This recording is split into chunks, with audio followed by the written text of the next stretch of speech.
His friendship with Jeffrey Epstein and Ghislaine Maxwell has meant for years authorities have wanted to speak to Prince Andrew. With her arrest, those calls have only ramped up. So how likely is it that the Prince could be forced to speak?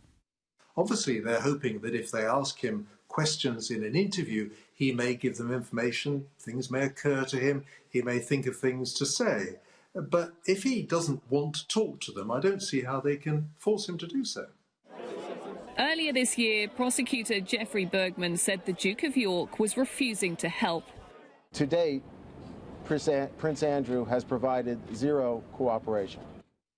But last month, in an unexpected statement, Prince Andrew's legal team said they had contacted the Department of Justice in America but had no response, something they've stressed again since Ghislaine's arrest.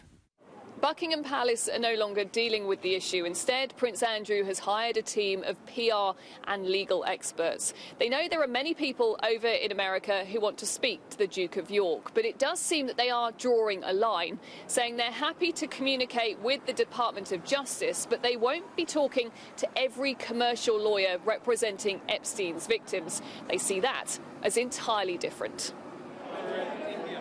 The only time that he's spoken publicly about Epstein was a disaster and led to him stepping down from royal duties. In the interview, he said that he had seen Ghislaine last year. When was your last contact with her? It was earlier this year, funny enough, in the summer, in the spring, summer. About what? She was here doing some rally. Her arrest, some would say, has narrowed the Prince's options. I think it's very confusing that they're repeatedly saying that they've tried to contact the DOJ.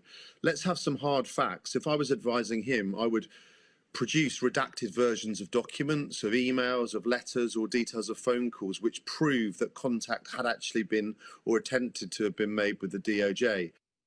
Ghislaine is a central figure in the most damaging claim against him, that he had sex with Virginia Roberts, an allegation that he strenuously denies. But it is hard to see how this will all die down unless he answers the questions that await him in the States.